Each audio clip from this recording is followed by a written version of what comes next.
us here today, co-founder, president of the brewery you guys have heard us talk about on, and I guess technically they're not even a Minnesota brewery, but we ingratiate them into the family regardless. Mark Bjornstad of Drekker Brewing. Thank you so much, Mark. How are we doing tonight? I'm doing great. Thanks for having me on. Of course.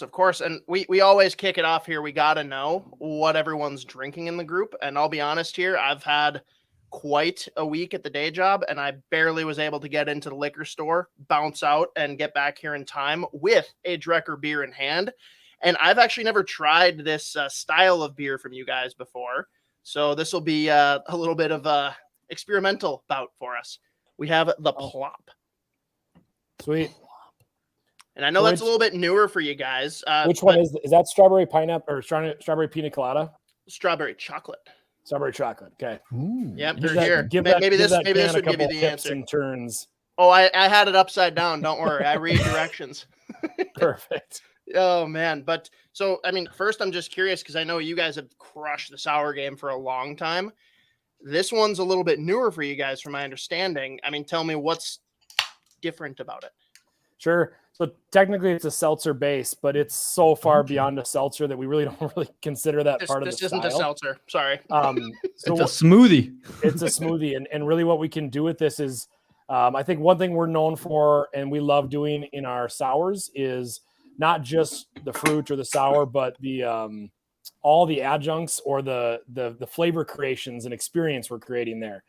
And we love doing that in sours. We've had a ton of fun ripping off some weird stuff in there, but there's certain flavors and adjuncts that don't play the way we want them to all the time with that sour tart base, which is really pleasant with fruit and other things, but it changes some other flavors. So like one good example, can even be chocolate. I think peanut butter is a really good example where we've done a peanut butter and jelly chonk. It's phenomenal. We love it, but we have to really rein that beer in because that sour base keeps wanting to make that peanut butter taste like dry roasted, almost astringent peanuts rather than creamy peanut butter because you're building that acidity back into it, and that's not a flavor of peanut butter. So it changes that flavor a little bit. And we have to work with that. With Plop, when we're doing this on a seltzer side, it's essentially a neutral base.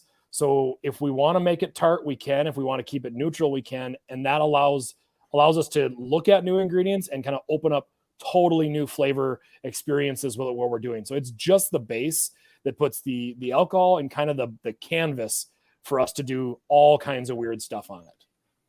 Very cool. Okay. And I mean, I can tell you right now, anyone looking this, not a seltzer, seltzer confirmed. I think our description on it is like, it's a seltzer, but not that kind of seltzer. It's a Drekker seltzer.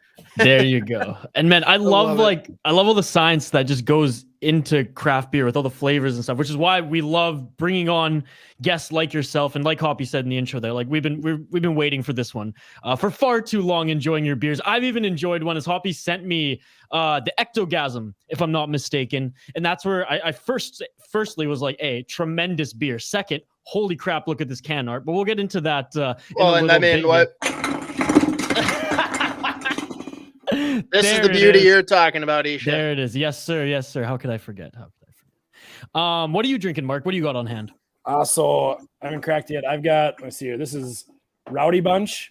It's a new beer that just came out from us. Oh, nice. Kind of this fun, weird little wrap. And we call it Good Time Beer.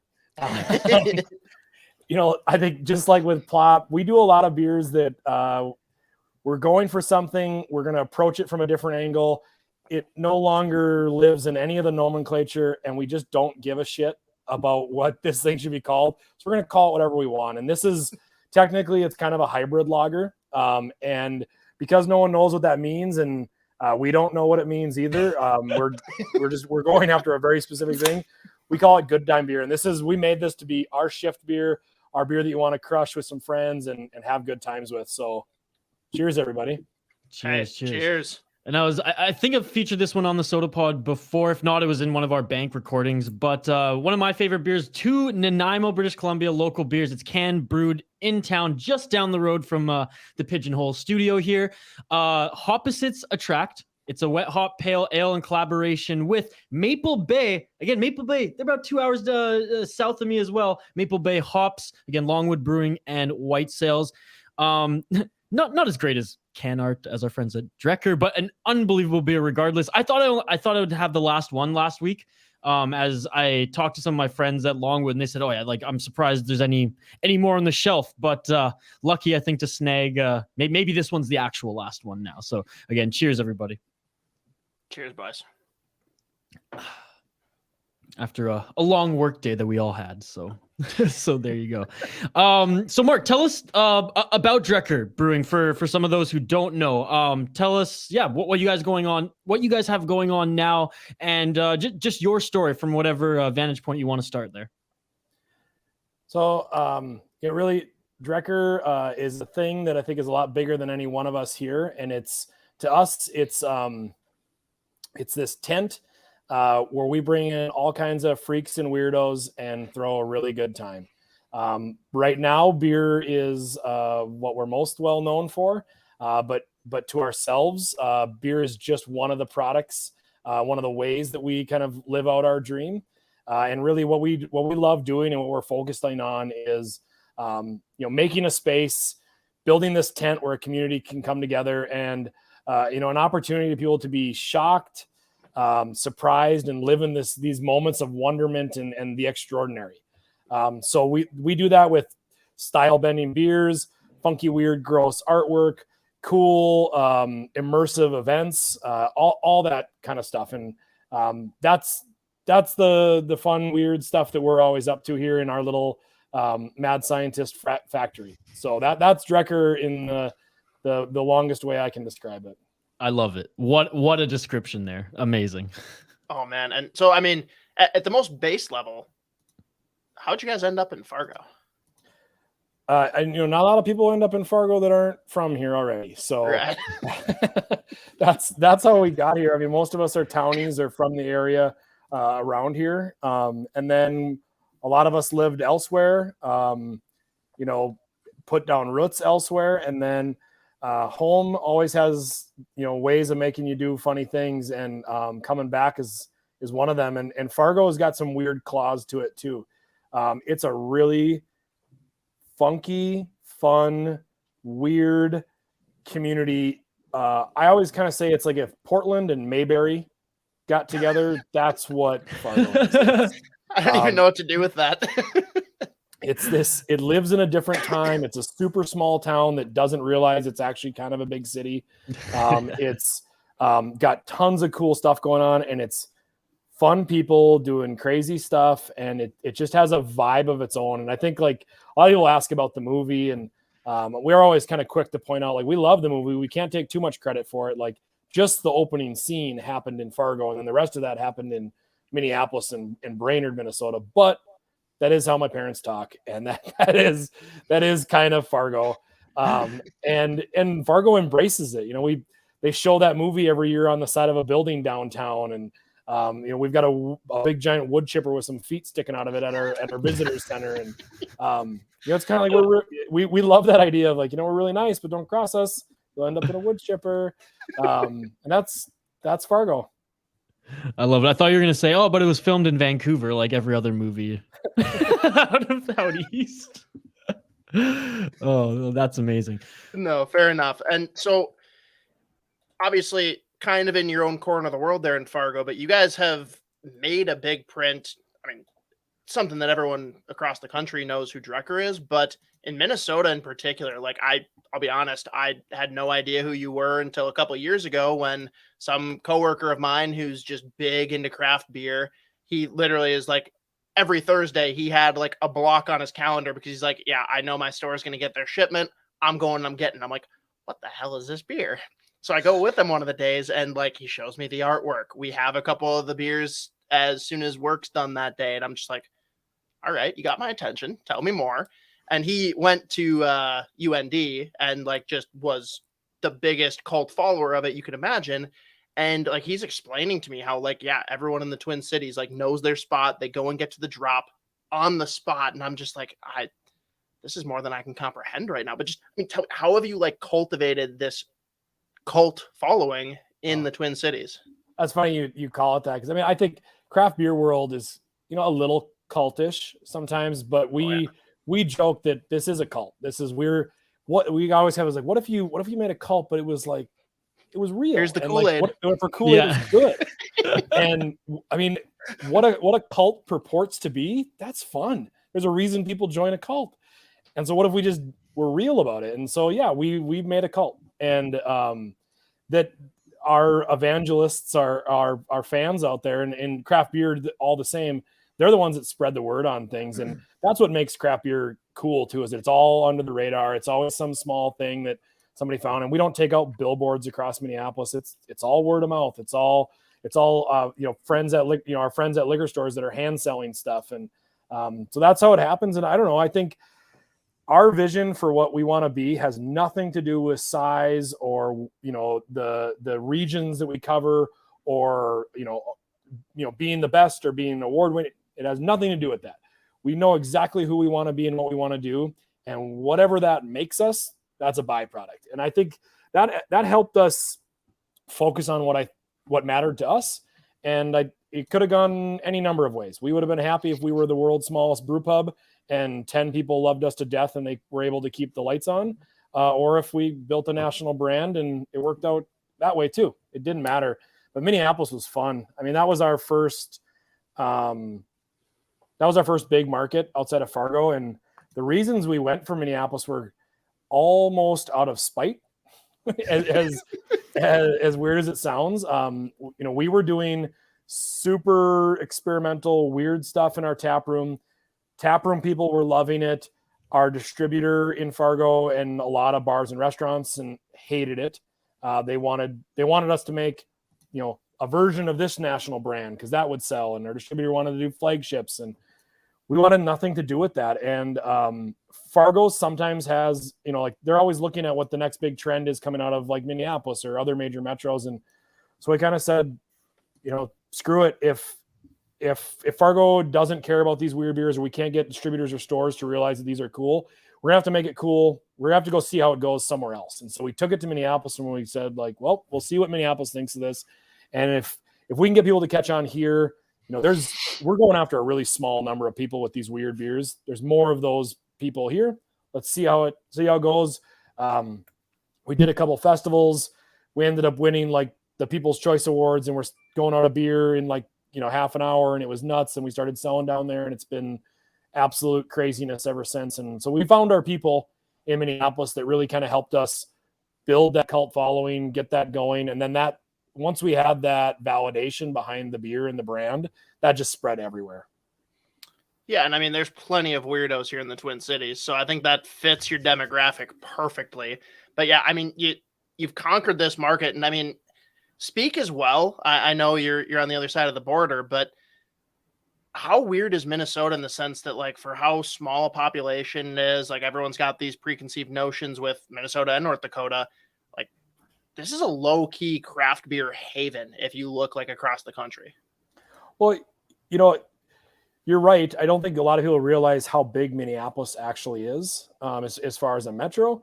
And then Minneapolis is crazy supportive of local stuff. They're crazy into the Minneapolis brand of, their neighborhoods and the cool, up north vibe and all that stuff. So there's a lot of reasons why craft beer makes sense in that area. And then Minneapolis and greater Minnesota and the upper Midwest is full of really outstanding creative individuals that are doing all kinds of projects. Some of them went in to make craft breweries. And so there's amazing craft breweries across Minnesota. They're doing fun and awesome things. And then there's all of the other things that build the community that craft beer is a part of. And Minneapolis has got an amazing crowd that does that. So for all the right reasons, Minneapolis is the coolest place that we get to sell our beer outside of Fargo.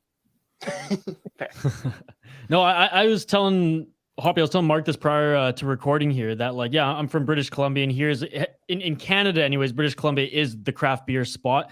But I would argue, and a lot of people say Oregon here or Washington, but since connecting with sports fans and all the amazing brewers and people who work at craft breweries in Minnesota, I'd say like it is the state of hoppy. Like it is one of the meccas of craft beer in the United States, and it's truly outstanding. Though I don't get to dabble and try them all, Hoppy gave me a good sample, and I mean, just again, from being immersed with all the people here, it just seems like it's something special. But talking about something special, I teased it in the opening segment, your can art. Now, like, I've just been scrolling through my phone again too, just looking at all on your website here, just the unbelievable artwork. So like, let's talk about that a little bit. Who is your artist? Do you have like one person? Do you have a team? And what was the inspiration for this style of can art that you guys produce on your cans?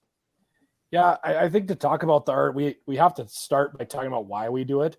And it goes back to that thing where we want an experience to always be wrapped around whatever we do. So if it's a beer, and a beer is how we're delivering that experience, we want you to have an experience when you come to the brewery. When you try our beer at a bar, we want the beer styles to be, something that's influential to you. But then also, if you're trying our beer in Florida and you're not even close to our brewery and you've never even heard of us, we've got to pull that thing together. Yeah. And so our can labels are there to tell a story or to hide Easter eggs or to give you to something to think about or laugh about or be grossed out about or whatever it is. We don't care what you feel. We just want you to feel something from that. And it sets the tone for the beer. Like I said, we feel that it's art. Art's supposed to make you feel something and make you think about something. And also the reason we do it is that to us, it's art inside the can. We spend so much time thinking and painstakingly working on getting this liquid to be just the right experience and this perfect balance for somebody. And it would be amiss to not put the same amount of thought into what the experience of the can itself is going to be too. Yeah, and the story continues on the outside. So that's why we do it. To us, our vibe is really that fun and cheeky, dark, goofy side of things. And we kind of always look for that 90s gig poster, pogs, and skateboard decks. That's the little triangle that we are always working inside of. And so, yeah, we have, there's a team of us that are kind of always dreaming up what the beer intention is supposed to be, what the idea on the label and what that fabric and story is gonna pull out to, and what kind of weird thing we can do in that. So we're always, it's just a couple of us that naming the beers, coming up with the idea, the artworks, or where we're gonna go, and then we call him the nightmare conductor. Is Punch Gut. He's the one that draws all these, and he's an outstanding team member here. And it's so much fun working on the label ideas with him. We've done, I don't know, a couple hundred now. And so we don't approach things from one direction. There's multiple different ways we get to a beer label and get that thing done. And it's always so much fun. And I don't know if it's exactly what you think it would be or not, but like none of this is like in a conference room around a whiteboard or any of that stuff. It's often like me and Punch Gut texting through the night about weird ideas, or as we're working on labels, or wouldn't it, like, I like what you did there, but what if we did this super weird thing here and we hid this little Easter egg over there, and then it just opens up. And yeah, we always kind of say it's just those dark, smoky rooms, weird, goofy shit going on. And that's where they all come from. You hear that, white sales? Get it together. Damn. And hang on, like, you say that this isn't a whiteboarding session in the like most literal sense, but I just added to my bucket list, just like being part of a conversation with Mark and Punch Gut, hearing the discussion that goes back and forth to hide these Easter eggs and come up with these concepts. So Mark, what's your favorite one? Or do you have one? Or there's like a couple like pieces of artwork that you're like, that one, like I would actually frame. Maybe you already do. I don't know, but what's your favorite one? I saw one back there that I want to get as a full back tattoo. The synaptic cleft. That one. Here, Hoppy, let's show everybody that one here. So what's really cool about that label is that label was actually designed far outside the parameters of that label template.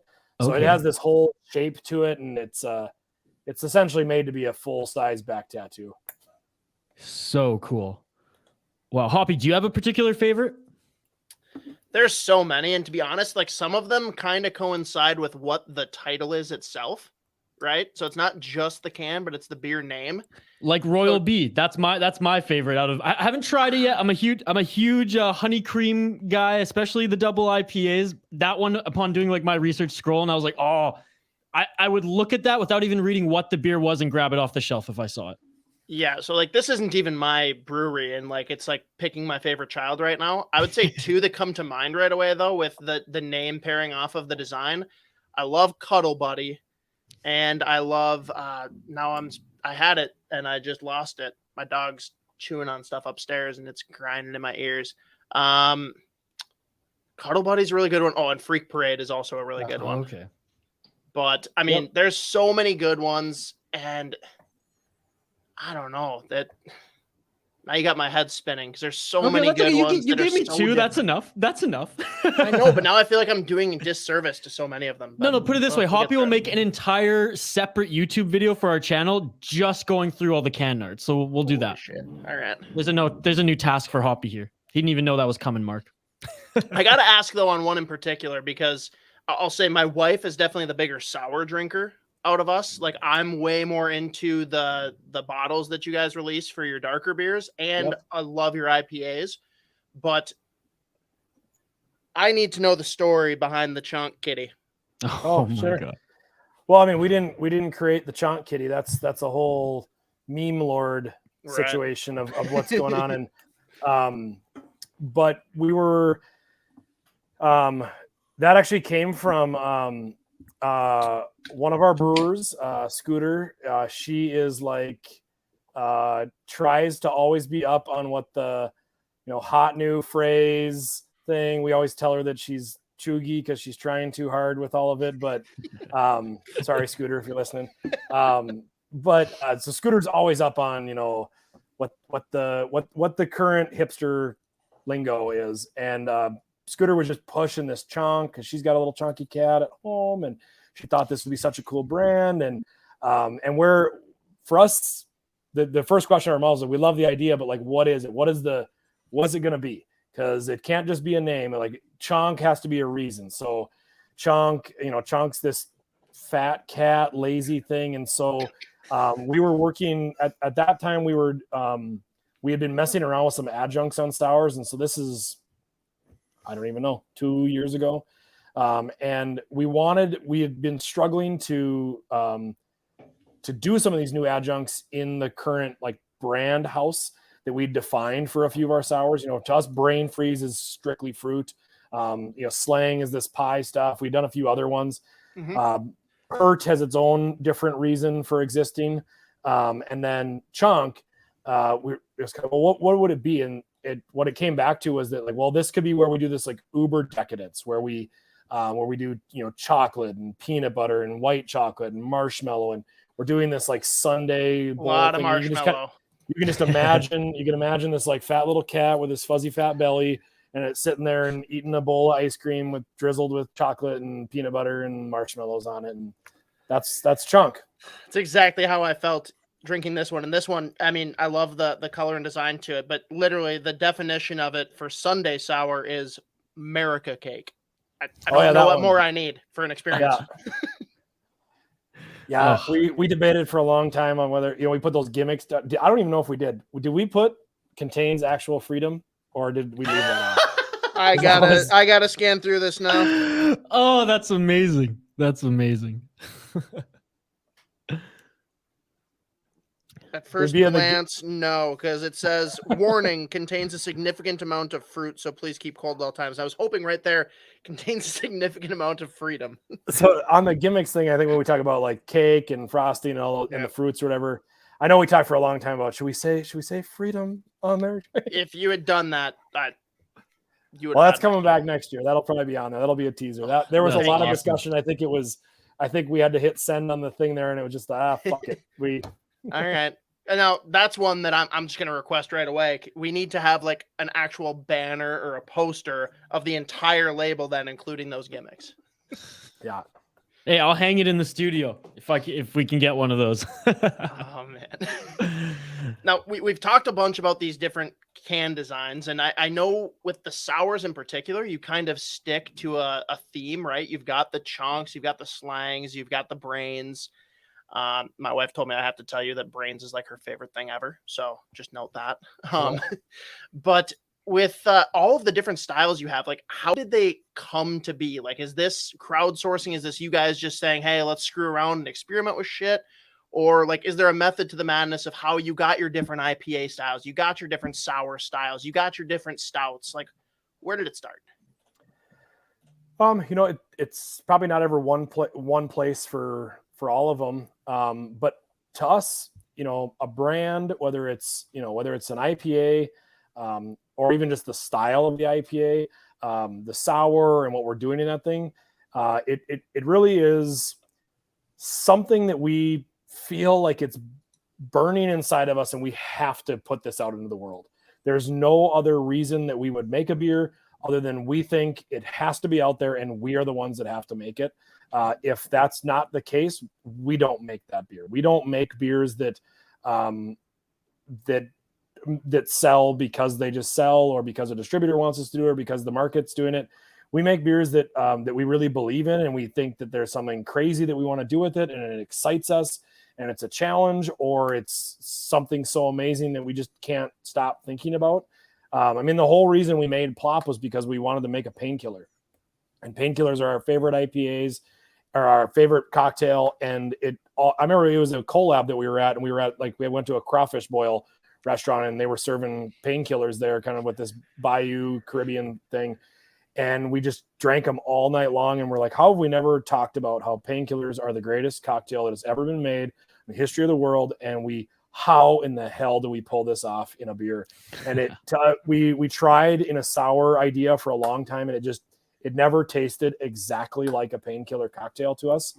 And so we spent a year working on where we're going to source ingredients and how we're going to build this brand and what's the whole thing going to be called. And this is going to be 200 other beers, so we got to make a house for it. And that's where Plop came from.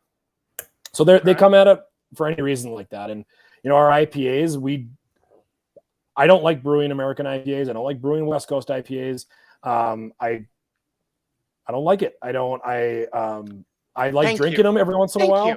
I think when I have a good West Coast IPA or a good American IPA, I think there's nothing better. But I've never felt that I have something to add to that beer style. I've never been driven enough to make that.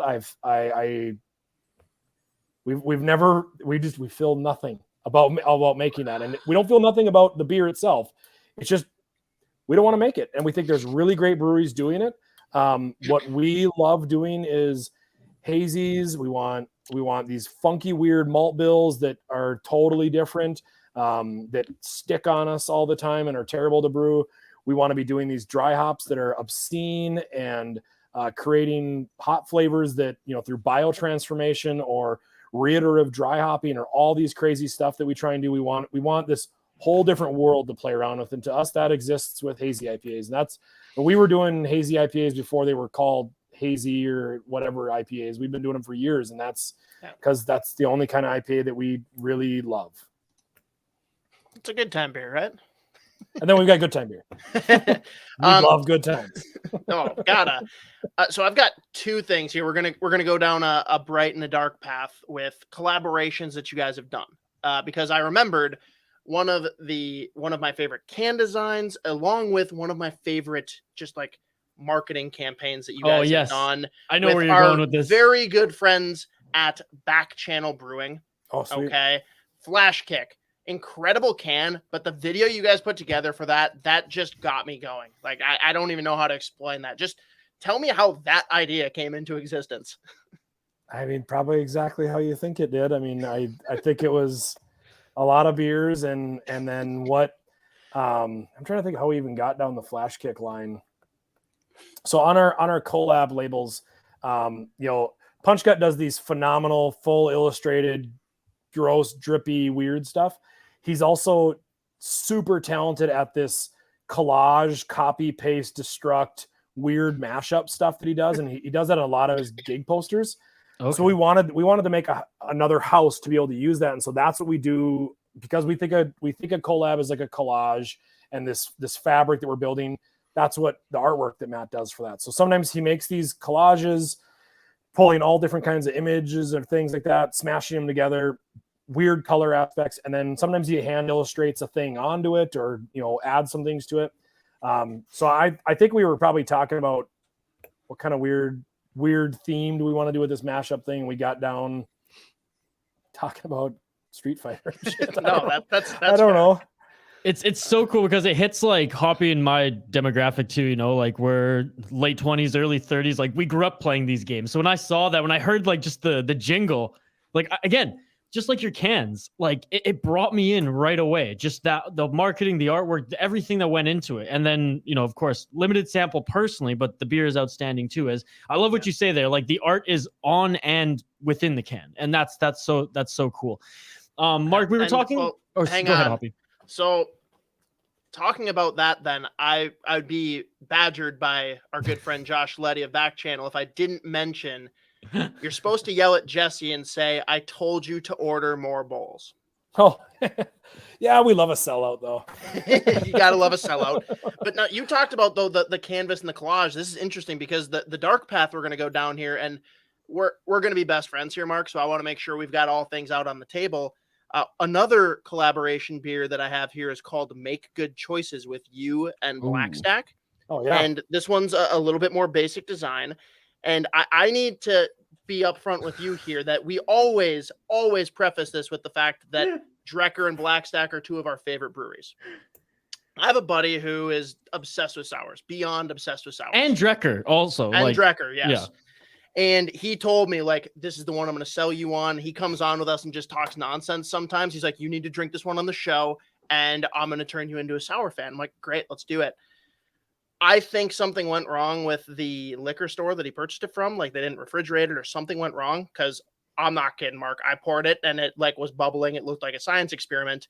And that's actually turned into a summer segment that we do called Make Good Choices, where we talk about the times that we don't make good choices. So you've actually inspired like a really fun summer segment for us.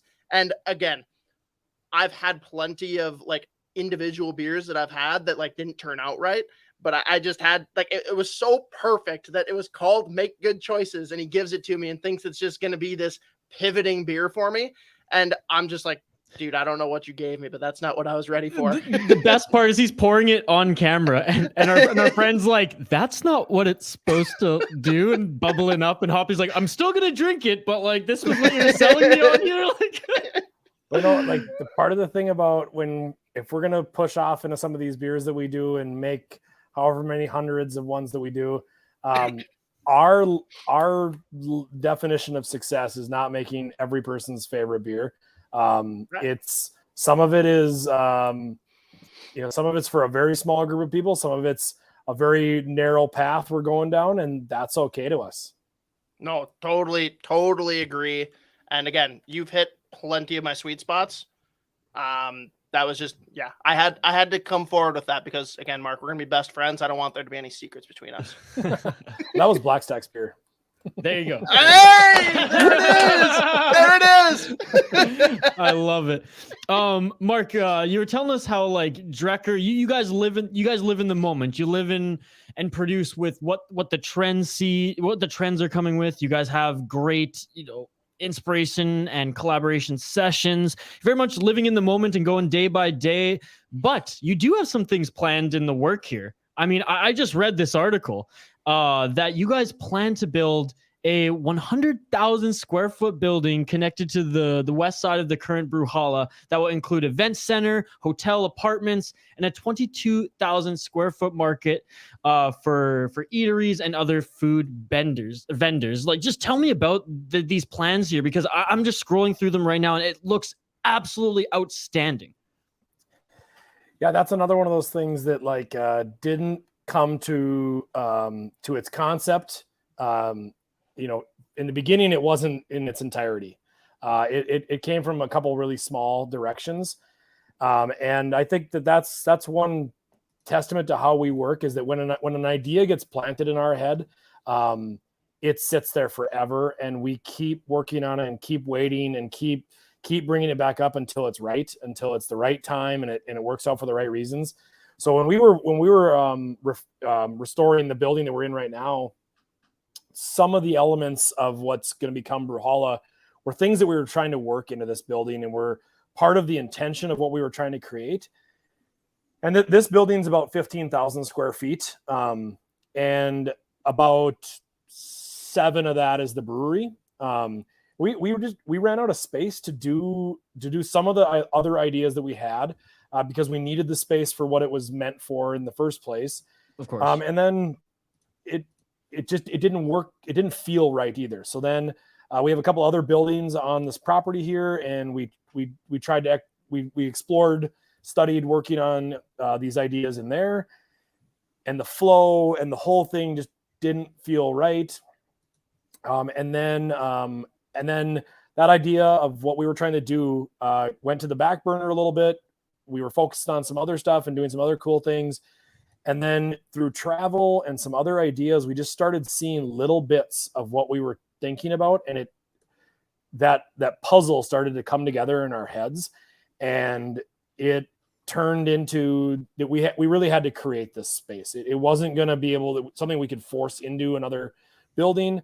It did need to be connected to the brewery, like physically. It needed to be this whole complex. And what we wanted to do was build out this tent, this big umbrella. And when we came out to this brewery, we wanted to brand this area as Brewhala. To us, that's that Viking Valhalla beer hall that's, living on earth, that we get to have that experience, that our tap room feels like this old world, but also weirdly punk modern beer hall. And we named it Brewhala because we wanted this overarching thing to be out here. And our idea was that Brewhala would become something much bigger than Drekker, much bigger than what was happening just in the tap room. So when it all came down to it, Brewhala is our beer, food, and entertainment wonderland. It's our playground. It's where we want to do all of the weird shit that doesn't fit in the brewery, or that we need a different stage to do it with. And it allows us to play with a different group of friends that we can't always have in the brewery all the time. Like we love doing restaurant pop-ups or food trucks or any of that stuff. And a lot of people want us to do a restaurant, and we don't want to do a restaurant because we're not restaurateurs.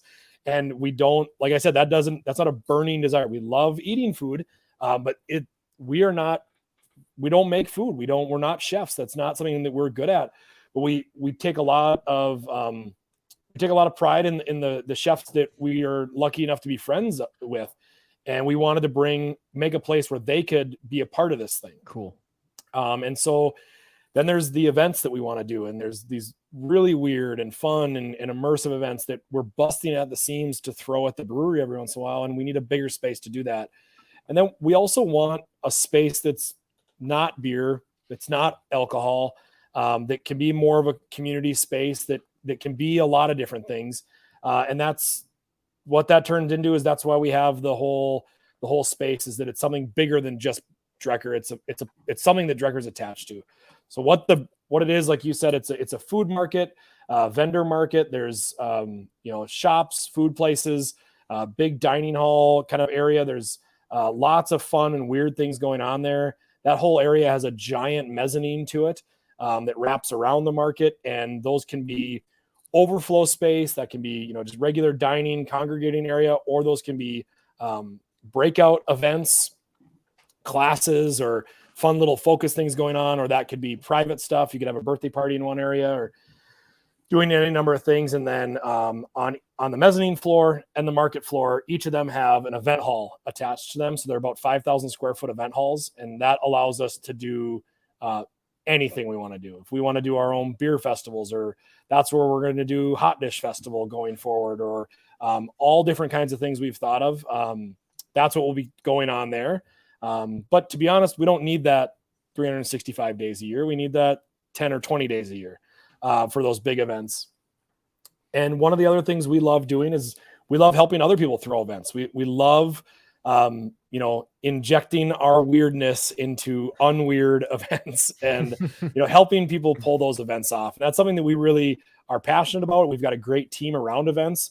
Our events coordinator, I think, had like the best purpose I think I've ever heard somebody say for wanting to do events. And that's to make events and help people plan them so they can be spectators and participants at their own events. And that's something that we've learned by doing our own events or helping people do events or having our own events done some places, that all too often events are something that you throw for other people, although it's kind of for yourself, whether that's a wedding or a anniversary or a corporate Christmas party. But the people that are throwing it, that want it to be a good time, they often end up doing all the work and fretting over it. And so we love helping people throw events too and have a great time, and where they can be a spectator and a participant in their own event. That is something so beautiful that they get to have that. So that's what the event center functions as, is the other 355 days a year, is weddings and Christmas parties and expos and conferences and all those things. And then it spiraled really quickly into a hotel. And the hotel is kind of funny because the building itself got so big when we were building this event center and market, that when you're doing the engineering and architectural work on it, you're looking at the structure, and the comment came out as well that the structure is so big that it actually can support a couple more floors. What do you guys want to do with it? And we kind of racked our brains about what we would do or what we could. And I think somebody pretty quickly made the comment of like, well, it's pretty quickly a mixed use building. If you wanted to just throw apartments up there, you could. Well, that we do want to we're creating a neighborhood too. And we want more living out here. And we want to grow that area. So that makes sense. And then we kind of quickly said, well, we would probably want to rent one of those apartments ourselves, from ourselves, because we're bringing in a brewery like every month to do collabs, and it'd be really fun to like throw them up there. And that's 1 weekend a month we could probably Airbnb it and do some fun experience thing with that. And we're like, well, one room is not going to be enough for that. We should have 2 rooms. And then we thought about it for a second. We're like, well, we're doing weddings downstairs. Why don't we just make it all hotel rooms? And if it's all awesome hotel rooms, then how are we going to do a hotel? And so we went right back and just redesigned this thing up. And every room is, quasi apartment or highly amened, kitchenette, fridge, or things like that in all the hotel rooms. And then they're designed out to be this immersive experience. There's every room is an individual beer label. So they're named for a beer. Nice. There's a big mural in the room. We'll have some story fabric in there that kind of either tells the story of the beer, or, like Ectogasm, we can explain, like, everyone knows Citra and Mosaic, but here's a little bit of story. We can kind of put a poster on the wall about the 2 bangers that are Citra and Mosaic. We can go through rejected artwork progression, all different kinds of stuff. And then there's beer labels that have backstory on Easter egg, on inside joke, and we can kind of draw that out in the room with literal Easter eggs that are in the room and things like that. So that once we kind of went down that path, we're like, that now this all makes perfect sense. We shouldn't just do a hotel room. This is how we should do a hotel. And we're not doing an event center to do weddings. This is why we want an event center. And we're not making a food market because it's the number one growing trend in food in the beverage and dining industry. We're doing it because it's a community and we want to make that space. And that's what it is in its items. And what it becomes is really this bigger tent, this really fun, cool, like I said, food, beer, and entertainment wonderland. Bigger tent for more freaks, right? Yep.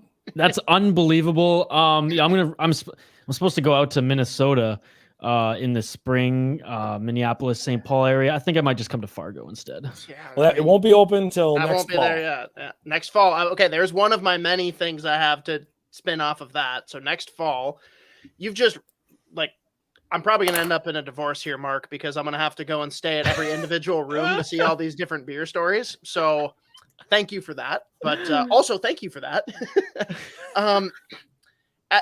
So obviously this is an evolution, like next fall, totally different space.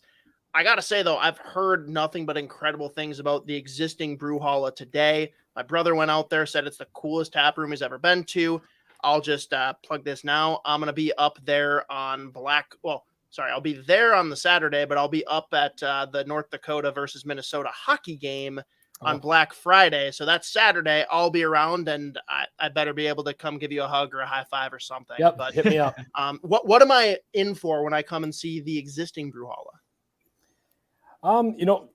The building's really cool. And in Fargo, this is a building that a lot of people knew about, but it's been vacant for so long, no one actually even knew what it was. And really, it was the building that we originally wanted to do our brewery in, 10 plus years ago. We always thought it should be a brewery. And I actually avoided driving down the street sometimes because I was confident that the next time I drove down it, there was going to be bulldozers at it. It's it's 140 plus year old locomotive repair building built by the railroad in 1880. Wow. It's on a scale and an age and a size that's not common in Fargo. And because it was this railroad outpost building, it's 10 blocks outside of downtown Fargo. So it's almost odd that there's something of this age with so much new stuff in between it. So it kind of catches people by surprise. And one of my favorite things about the building is that if you're coming from downtown Fargo, you can't see the building from the street. There's other warehouses and buildings and stuff in front of it. And you're not really sure where to go. You do see a sign that says Drekker is this way. So that seems like we should go that way. And then you come between these buildings, and then the place just kind of opens up back there. And it's so cool. What we love about the building is it's not only a fun building to come and visit and drink a beer in, it's a great building to work in. It's a great building to be creative in. People say it looks so beautiful at night, and the wood and the brick and the chandeliers are so warm when it's dark out. You should see this thing when the sunrise is coming up. I mean, it is hot pink neon coming in all of the windows we have. And it's just, there's nothing more inspiring, and just immersive than what we get to do every day in this building. I always laugh because the canning crew literally has to keep sunglasses down by the canning line because the whole building's windows. Wow. And that's the south side of the building. And on a nice, bright, sunny day, they can't even see each other unless they have sunglasses on over there. So it's just kind of a weird place. And when you come into the building, it's a weird mix of the old and the Drekker. We wanted nothing to do with building anything new back into that building, and we didn't want to repair the building one step beyond structurally sound. We wanted all of the holes to be there. We wanted all the scratches on the bricks. We wanted the missing bricks. And I mean, you'll see the first pillar that you see when you come in there looks like we picked it out of a fire log because it's still structurally sound. It has all of those crackly fire char on it because the building tried to burn down multiple times. So that's what I think is fun about it, is that we've mixed in the Drekker, but anything more than needed to be there. So like our bar is a shipping container. The half wall that wraps the brewery has got cans packed behind like a chain link fence in it. So everything seems functional and like it's supposed to be there as part of the brewery. Nothing is there to try and design an element into the building because the building has so much soul and character that does not deserve to be upstaged. I love it, man. Wow. And I mean, the other piece of that then, because I'm now just beyond excited to come up there and see the tap room. The other piece, we've just spent almost 50 minutes talking about half of what our podcast is about. We're going to dial it back, but we got to talk on the sports side. And I mean, North Dakota's a different beast. And everyone's got different fandoms, whether it's like college teams in state, whether maybe you've got a tie to Minnesota, maybe you absolutely hate Minnesota, but you kind of got that free range to cheer wherever you want. I mean, tell me what's your sports leaning? What does the collective of Drekker think? Go off on it. Yeah, I mean, you're right on. North Dakota chooses what it wants to be. Western North Dakota often, aligns with kind of Rocky style. They're, Rockies baseball, maybe Broncos football. Eastern North Dakota often leans towards Minnesota for professional sports. We also just happen to follow wherever Carson Wentz is going. And I think we sold more Philly jerseys in Fargo during those couple of years than Philly did. Professional sports kind of go all over the place. College sports are huge up here too with NDSU. That's a great sports school through and through. It's most well known for its football dynasty. And then you've got UND hockey, another dynasty in hockey. Shout out Brock Besser and Troy Stetcher. Shut up. And like I said, we have roots in Minnesota. We have roots in North Dakota. I've got friends that are diehard Gophers fans. We've got people here that are diehard Sioux fans, diehard Bison fans. We're a big tent. We don't declare one team above them all. We just think that we live in this really weird, kind of in between land where we get to celebrate everything. Well, and selfish one here off of what you just said there with Carson Wentz, right? So this is for my old man. He actually won a Nebraska high school state football tournament with Craig Bowl. Has nothing but incredible things to say about the man. You've seen, obviously, what he's doing now with Wyoming. And, oh, look at that, Josh Allen, who's tearing up the NFL. But what he built and the structure that he set there for NDSU, and, I mean, you see it there with the Carson Wentz cult. But just tell me, what did he mean to building everything that we see today with NDSU football? I mean, Craig Bohl's a big character, and I think it takes somebody like that to take NDSU from where it was when he came in, which was in the transition years of, they were in where, they weren't eligible for postseason. They were building for that FBS or FCS play. And, North Dakota, you have to look back at where it came from too. North Dakota was previously somewhat of a dynasty in Division II, and then had, in these growing years of trying to get ready, they kind of had some falters and weren't as perfect as they once were. So then they moved into Division I, and a lot of people were antsy to get back to winning championships. And that's a tough position to put a coach in, especially when they have to move into a new division and do all that. And Craig Bohl was the perfect guy to build a culture, build this house that was going to be Bison football.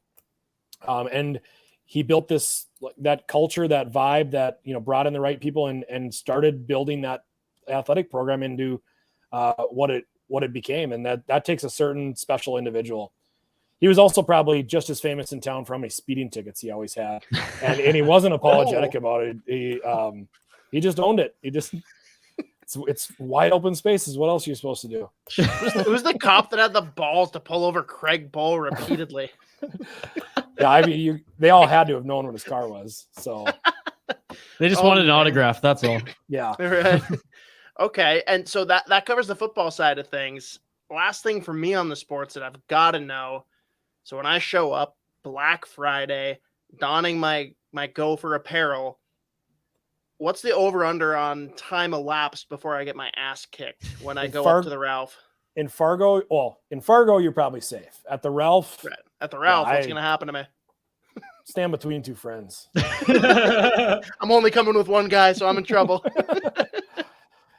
Yeah, have you been to the Ralph before?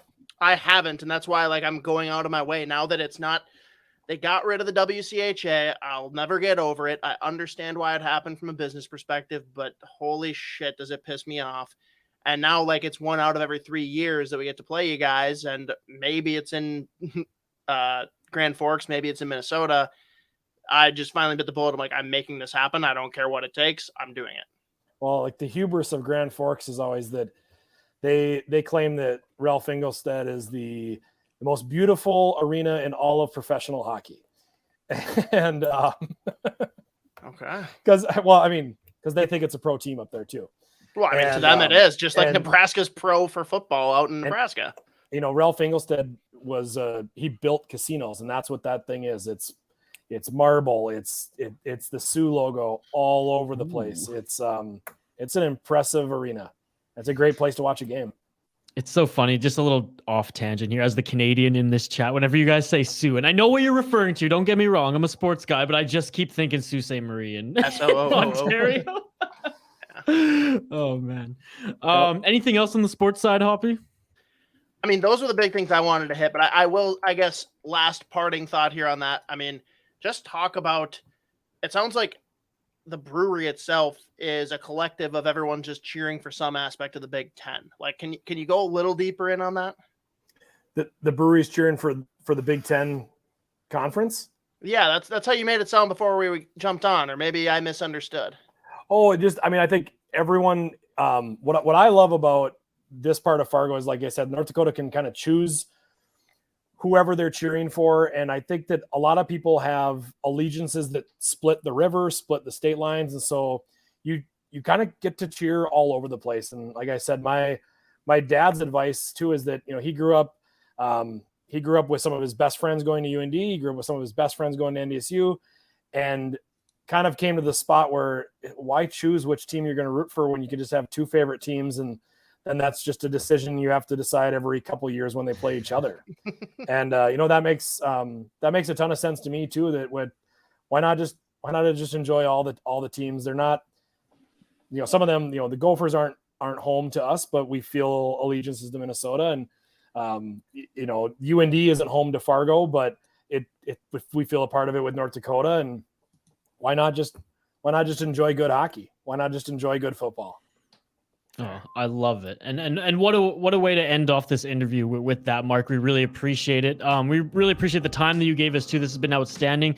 Anything else that you want to pump from Drekker? Any features, any specials, anything that's about to drop that you want to promote here before we let you go? No, I mean, we have new beers coming out all the time. We can't thank everyone for all the support. We love when people reach out to us on Instagram or Facebook or send us messages on our website. We love hearing from people. We love answering questions. It's so much fun to get to interact with people. And I don't know what we look like from the outside, but on the inside, we're just a couple weirdo people. It's a really small team here, a really good, tight group of people, and we love hearing from everyone out there. Sometimes, we're on here with blinders on, working our butts off day in and day out to make these weird beers, and oftentimes there's that little thought in the back of our head. I was like, I wonder if anyone is going to care about this super weird, goofy thing that we're pulling off. And sure enough, we hear from tons of people on it, and it brightens our day, and we love getting to interact with people. So keep reach out to us, keep the messages coming. We love chatting about stuff, and just thank you to everyone for always keeping craft beer alive and keeping it new and fun. Well, thank you, sir. Mark Bjornstad, co-founder and president of Drekker Brewing. Appreciate your time again, sir. We hope to bring you back on soon. Thank you, guys.